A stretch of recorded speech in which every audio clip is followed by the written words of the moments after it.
ಎಲ್ಲರಿಗೂ ನನ್ನ ಯೂಟ್ಯೂಬ್ ಚಾನೆಲ್ಗೆ ಸ್ವಾಗತ. ಹೇಗಿದ್ದೀರಿ ಎಲ್ಲರೂ ಇವತ್ತು ಬಿಸಿಲುಂಟು. ನಿನ್ನೆ ಮೊನ್ನೆ ಎಲ್ಲ ಸ್ವಲ್ಪ ಮುಗಿಲಿತ್ತು. ಹಾಗೆ ಇವತ್ತು ನಾನು ಬೆಳಗ್ಗಿನಿಂದ ವ್ಲಾಗ್ ಪ್ರಾರಂಭ ಮಾಡ್ತಾ ಇದ್ದೇನೆ. ಸತತವಾಗಿ 3 ದಿವಸ ಆಯ್ತು ಇವತ್ತು ಮಂಗಗಳು ನಮ್ಮ ಸುತ್ತಮುತ್ತವೇ ಇರುವುದು. ಇಲ್ಲದಿದ್ದರೆ ವಾರದಲ್ಲಿ ಒಂದು ಸಲ, 2 ವಾರಕ್ಕೆ ಒಂದು ಸಲ ಎಲ್ಲ ಬರ್ತಾ ಇತ್ತು. ಆದರೆ ಈಗ ಅಲ್ಲಿ ಎಲ್ಲ ಹಾರಾಡ್ತಾ ಉಂಟು. ಮನೆ ಎದುರು ಒಂದು ಮಾವಿನ ಮರ ಉಂಟು, ನಮ್ಮದೆಲ್ಲ, ಬೇರೆ ಜಾಗ, ಅದು ಬೇರೆಯವ್ರದ್ದು.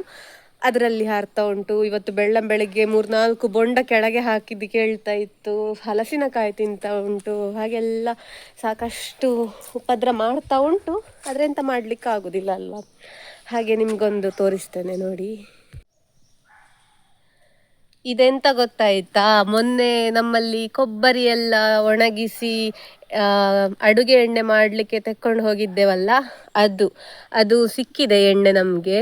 ಇದನ್ನು ಹೀಗೆ ಚಂದ ಬಿಸಿಲಲ್ಲಿ ಒಣಗಿಸಿ ಅದಾದ ನಂತರ ಒಳ್ಳೆ ಒಂದು ಶುಭ್ರ ಕ್ಯಾನಲ್ಲಿ ಹಾಕಿಟ್ರೆ ಎಷ್ಟು ಸಮಯ ಕೂಡ ಬರ್ತದೆ, ಕಮಟು ವಾಸನೆ ಬರುವುದಿಲ್ಲ. 1 ವರ್ಷ ನಮಗೆ, ಅಂದರೆ ಮುಂದಿನ ವರ್ಷದ ತನಕ ಏನು ಕೂಡ ಸಮಸ್ಯೆ ಆಗುದಿಲ್ಲ. ಹಾಗೆ ಇಲ್ಲಿ ಕಾಣ್ತಾ ಇರಬಹುದು ನಿಮಗೆ.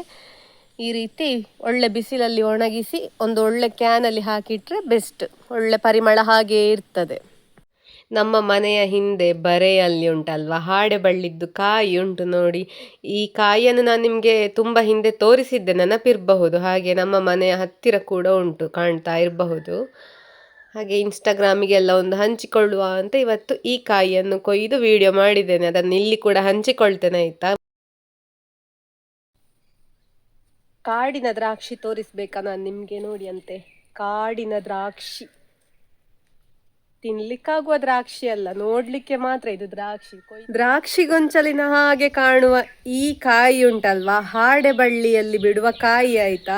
ಸಣ್ಣದಿರುವಾಗ ಒಂದು ಆಸೆ ಇತ್ತು, ಈ ಹಣ್ಣನ್ನು ತಿನ್ಬೇಕು, ದ್ರಾಕ್ಷಿಯ ಹಾಗೆ ರುಚಿ ಇರ್ತದೆ ಅಂತೆಲ್ಲ ಅಂದುಕೊಂಡಿದ್ವಿ. ಆದ್ರೆ ಇದು ತಿನ್ಲಿಕ್ಕೆ ಯೋಗ್ಯ ಅಲ್ಲ ಅಂತ ನಮ್ಗೆ ಬೇಜಾರಾಗ್ತಿತ್ತು, ಆಯ್ತಾ. ಹಾಡೆ ಬಳ್ಳಿ ಆರೋಗ್ಯಕ್ಕೆ ತುಂಬ ಒಳ್ಳೆಯದು. ಅದರ ಎಲೆಯನ್ನು ಕಿವುಚಿ ಅದರ ರಸವನ್ನು ಸ್ವಲ್ಪ ಒಣಗ್ಲಿಕ್ಕೆ ಇಟ್ಟಾಗ ಅದು ಸ್ವಲ್ಪ ಗಟ್ಟಿ ಆಗ್ತದೆ. ಅದನ್ನು ನಾವು ಕಣ್ಣಿಗೆ ಹಾಕ್ತಾ ಇದ್ದೆವು, ಕಣ್ಣಿಗೆ ತಂಪು ಅಂತ. ಹಾಗೆ ಹೊಟ್ಟೆ ನೋವಿಗೆ ಕೂಡ ಆ ಹಾಡೆ ಬಳ್ಳಿಯ ಎಲೆಯ ಔಷಧಿ ತುಂಬ ಒಳ್ಳೆದಂತೆ. ಹಾಗೆ ನಾನು ಎಲ್ಲೋ ಸದ್ಯ ಓದಿದ್ದೆ, ಈ ಹಾಡೆ ಬಳ್ಳಿಯ ಕಾಯಿ ಬರ್ತದಲ್ಲ, ಇದರ ಎಳೆ ಕಾಯಿಗಳಿಂದ ತಂಬುಳಿ ಕೂಡ ಮಾಡ್ತಾರಂತೆ, ಗೊತ್ತುಂಟಾ. ಕೇವಲ ಎಲೆ ಕಾಯಿ ಮಾತ್ರ ಅಲ್ಲದೆ ಈ ಹಾಡೆ ಬಳ್ಳಿಯ ಬೇರುಂಟಲ್ವಾ, ಅದನ್ನು ತೆಂಗಿನೆಣ್ಣೆಯಲ್ಲಿ ಹಾಕಿಟ್ಟು ಆ ಎಣ್ಣೆಯನ್ನು ಉಗುರುಗಳಿಗೆ ಮುಟ್ಟಿಸಿದ್ರೆ ಈ ಉಗುರು ಸುತ್ತೆಲ್ಲ ಬರ್ತದಲ್ಲ, ಅದು ನಿವಾರಣೆ ಆಗ್ತದಂತ. ಇದೆಂತ ವಿಷಕಾರಿ ಅಲ್ಲ ಅಂತ ನನಗೆ ಗೊತ್ತಾಗಿದೆ. ಆದ್ರೆ ನಾವು ಯಾವತ್ತೂ ಕೂಡ ಇದನ್ನು ತಿನ್ಲಿಕ್ಕೆ ಯೋಗ್ಯ ಅಲ್ಲ ಅಂತ ಹೇಳಿಕೊಂಡೇ ಬಂದದ್ದಲ್ವಾ. ನನ್ಗೆ ಇವತ್ತೆಂತ ಗೊತ್ತಿಲ್ಲ, ಇದನ್ನು ತಿನ್ಲೇಬೇಕಂತ ಆಸೆ ಆಗ್ತಾ ಉಂಟು. ಒಂದು ಕಾಯಿಯನ್ನು ತಿಂದು ರುಚಿ ಹೇಗೆ ಉಂಟು ನೋಡ್ತೇನೆ, ಆಯ್ತಾ.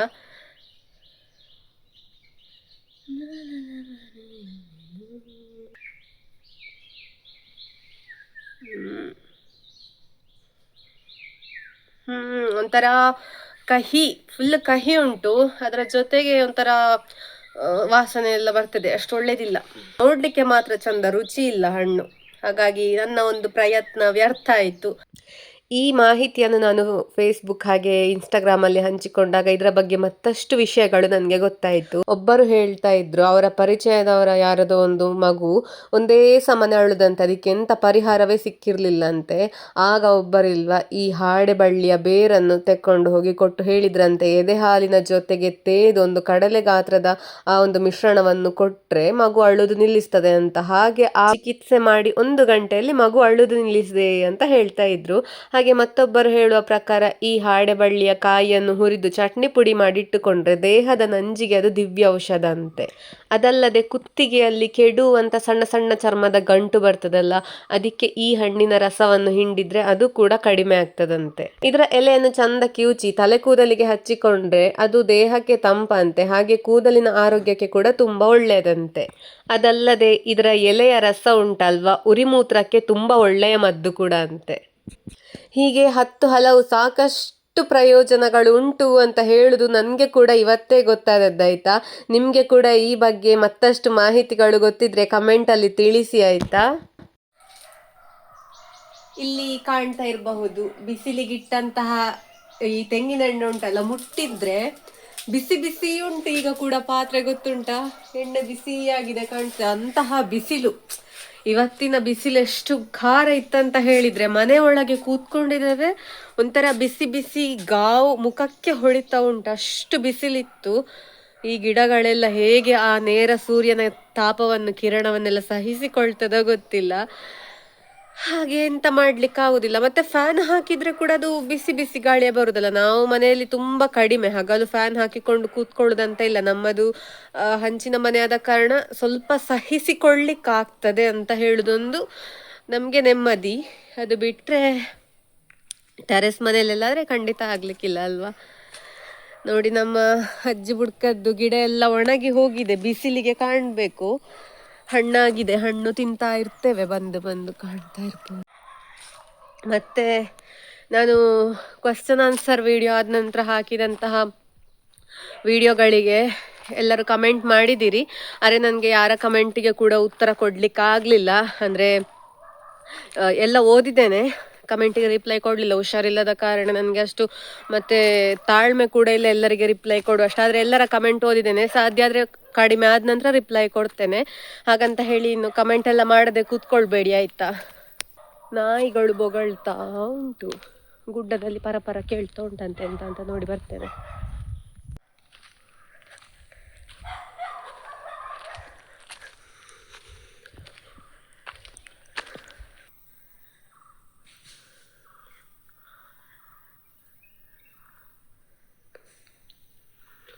ಅಲ್ಲಿ ತೆಂಗಿನ ಮರ ಕಾಣ್ತಾ ಉಂಟಲ್ಲ ನನ್ನ ಬೆರಳ ತುದಿಯಲ್ಲಿ, ಆ ಮನೆಯವರದ್ದು ತೆಂಗಿನ ಮರದಿಂದ ತೆಂಗಿನಕಾಯಿ ತೆಗಿತಾ ಇದ್ದಾರೆ. ಹಾಗೆ ಆ ತೆಂಗಿನಕಾಯಿ ತೆಗಿಲಿಕ್ಕೆ ಬಂದವರಿಗೆ ಬೊಗಳಿದ್ದು ಕಾಣ್ತದೆ ನಾಯಿಗಳು.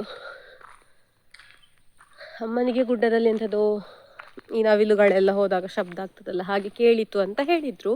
ಹಾಗೆ ನಾನು ಬಂದದ್ದೆ ಎಂತಾದ್ರೂ ಉಂಟಾ ಅಂತ ನೋಡ್ಲಿಕ್ಕೆ. ಎಂತ ಇಲ್ಲ ಗುಡ್ಡದಲ್ಲಿ ನನಗೆ ಅಂತ ಕಾಣಲಿಲ್ಲ. ನನ್ನದು ಪ್ರತಿದಿನದ ವ್ಲಾಗಲ್ಲಿ ಇದೇ ಮಾರ್ಗ, ಹಾಗೆ ಇಂಥದ್ದೇ ಸಮಯದಲ್ಲಿ ಏನಾದ್ರೊಂದು ಮಾತುಗಳೆಲ್ಲ ನಾನು ಹಾಕ್ತಾ ಇರ್ತೇನೆ. ಕೆಲವರಿಗೆ ತುಂಬ ಅಂತ ಹೇಳಿದರೆ ಬೋರ್ ಅಂತ ಅನಿಸಬಹುದು, ಉದಾಸೀನ ಹಿಡಿಬಹುದು, ಇದೆಂತ ಒಂದೇ ಲೆಕ್ಕ ವ್ಲಾಗ್ ಇವಳ್ದಂತ. ಆದರೆ ನನಗೆ ಬೇರೆ ಎಲ್ಲಿ ಕೂಡ ಹೋಗಿ ವ್ಲಾಗ್ ಮಾಡುವ ಹಾಗೆ ಪರಿಸ್ಥಿತಿ ಇಲ್ಲ ಈಗ, ನಿಮಗೆ ಗೊತ್ತುಂಟು. ಈಗ ಕೆಲಸ ಕೂಡ ಅಷ್ಟೇ, ಸ್ವಲ್ಪ ನಾನು ಬ್ಯುಸಿ ಇದ್ದೇನೆ. ನಮ್ಮದು ಬೆಳಗ್ಗೆಯಿಂದ ಸಂಜೆ ತನಕ ಎಲ್ಲಿಗೆ ಹೊರಗೆಲ್ಲ ಹೋಗಿ ಇದು ಮಾಡುವಷ್ಟೆಲ್ಲ ಸಮಯ ಇರುವುದಿಲ್ಲ. ಅದು ಒಂದು 5 ನಿಮಿಷ ಎಂತಾದರೂ ಸಿಕ್ಕಿದರೆ ಹೋಗಿ ಮಾಡಿ ಬರ್ತೇನೆ ವಿಡಿಯೋ ಎಲ್ಲ. ಅದು ಬಿಟ್ಟರೆ ನನಗೆ ಸಮಯ ಸಾಕಾಗೋದಿಲ್ಲ.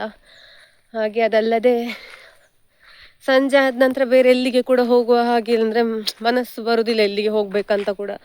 ಇದು ಎಂತಾದರೂ ಹುಷಾರಿಲ್ಲದಿದ್ದರೆ ನಿಮಗೆ ಗೊತ್ತುಂಟಲ್ಲ ಕಿರಿಕಿರಿ ಎಷ್ಟು ಆಗ್ತದೆ ಅಂತ.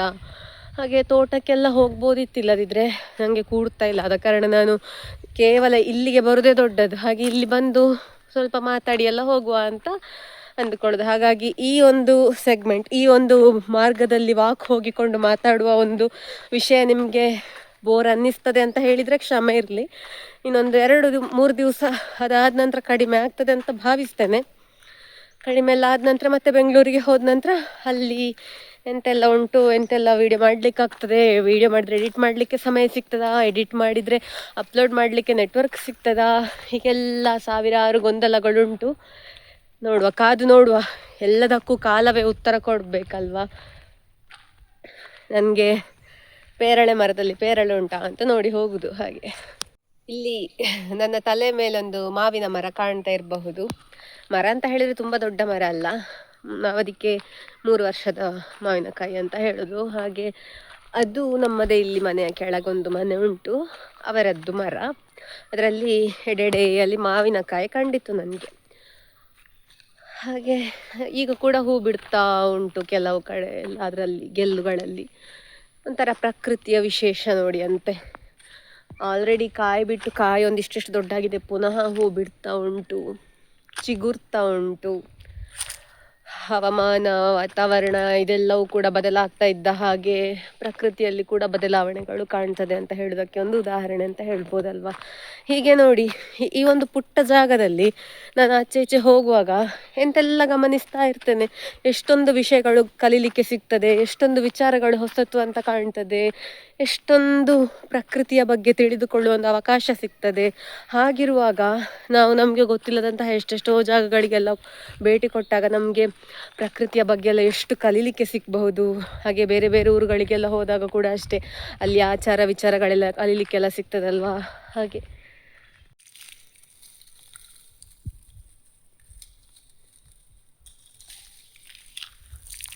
ಕೊರೋನಾ ಕಾಯಿ, ಇಲ್ಲಿ ಒಂದು ಗಿಡ ಕಾಣ್ತಾ ಇರಬಹುದು. ಕಲ್ಮರ ಅಂತ ಒಂದು ಮರ ಬರ್ತದೆ, ಅದರ ಕಾಯಿ ಇದು.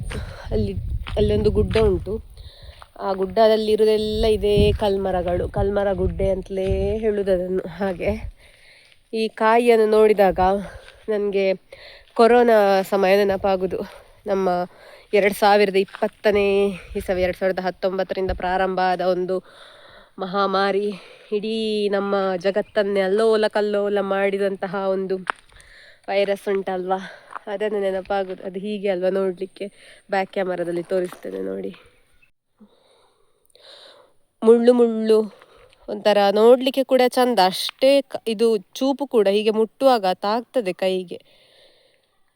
ಇದರ ಒಳಗೆ ಎಂತ ಉಂಟಂತ ನೋಡುವ ಕುತೂಹಲ ಉಂಟು, ಒಂದು ಕಲ್ಲಲ್ಲಿ ಹಾಕಿ ಹೊಡೆದು ನೋಡ್ಬೇಕಾ ಅಂತ.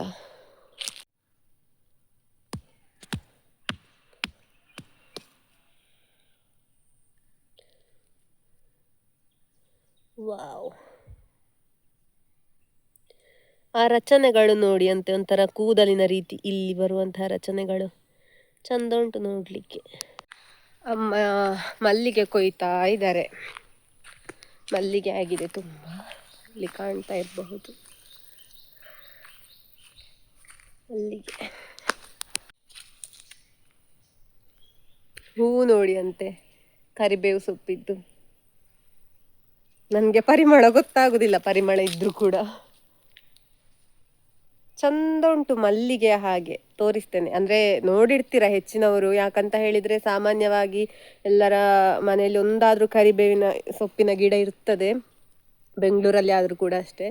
ಕೆಲವುದ್ರಲ್ಲಿ ಹೂ ಬಿಡ್ತದೆ, ಕೆಲವುದ್ರಲ್ಲಿ ಹೂ ಬಿಡುವಾಗಿಂತ ಮೊದಲೇ ಸತ್ತು ಹೋಗಿ. ಹಾಗೆ ಯಾರಾದ್ರೂ ನೋಡ್ಲಿಲ್ಲ ಅಂತ ಹೇಳಿದವರಿಗೆ ತೋರಿಸ್ತೇನೆ.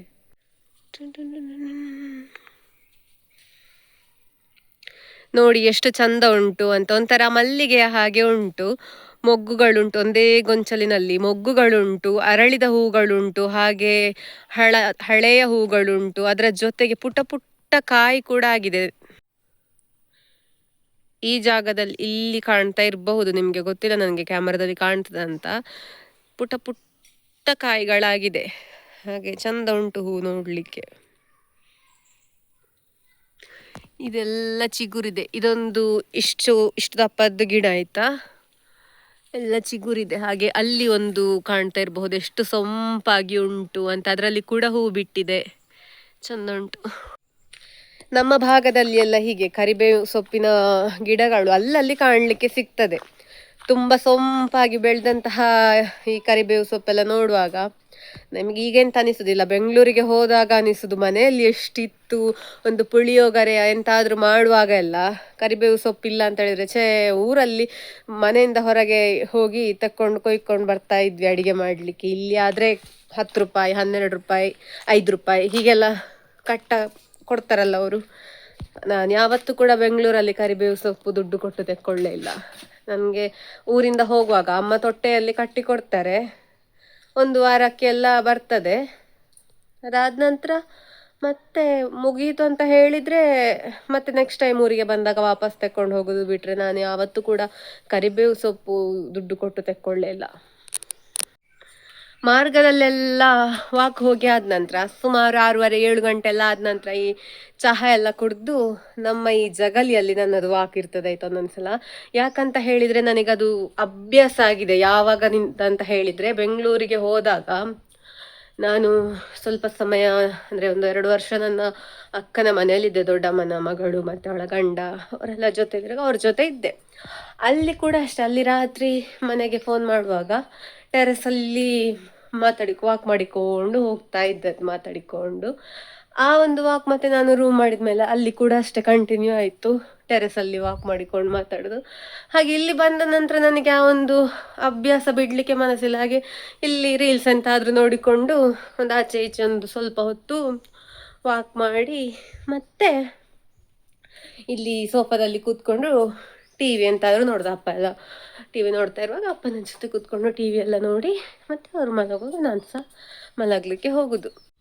ಇದು ಇವತ್ತಿನ ವಿಡಿಯೋ ಆಗಿತ್ತು. ಈ ವಿಡಿಯೋ ನಿಮಗೆ ತುಂಬ ಸಹಾಯಕಾರಿ ಅಂತ ಅನ್ನಿಸಿದರೆ ದಯವಿಟ್ಟು ಈ ನನ್ನ ಚಾನೆಲ್ನ ಸಬ್ಸ್ಕ್ರೈಬ್ ಮಾಡಿಕೊಳ್ಳಿ. ಹಾಗೆಯೇ ಈ ಒಂದು ವಿಡಿಯೋವನ್ನು ಸಾಕಷ್ಟು ಜನರಿಗೆ ಶೇರ್ ಮಾಡಿ, ಅದರ ಜೊತೆಗೆ ಬೆಲ್ ಐಕಾನ್ನ ಕ್ಲಿಕ್ ಮಾಡಿ. ನನ್ನ ವಿಡಿಯೋಗಳು ನಿಮಗೆ ಬರುವಾಗ ನೋಟಿಫಿಕೇಷನ್ ಬರ್ತದೆ. ಹೀಗೆ ಇದೆಲ್ಲ ನಿಮಗೆ ಗೊತ್ತಿರ್ತದೆ, ಆದರೂ ಕೂಡ ಒಂದೊಂದು ಸಲ ನೆನಪು ಮಾಡೋದಷ್ಟೇ ನಾನು. ನಿಮ್ಮ ಪ್ರೋತ್ಸಾಹ ಹೀಗೆ ಇರಲಿ ಅಂತ ಕೇಳಿಕೊಳ್ತಾ ಮುಂದಿನ ವಿಡಿಯೋದಲ್ಲಿ ಸಿಗ್ತೇನೆ. ಬಾಯ್ ಬಾಯ್.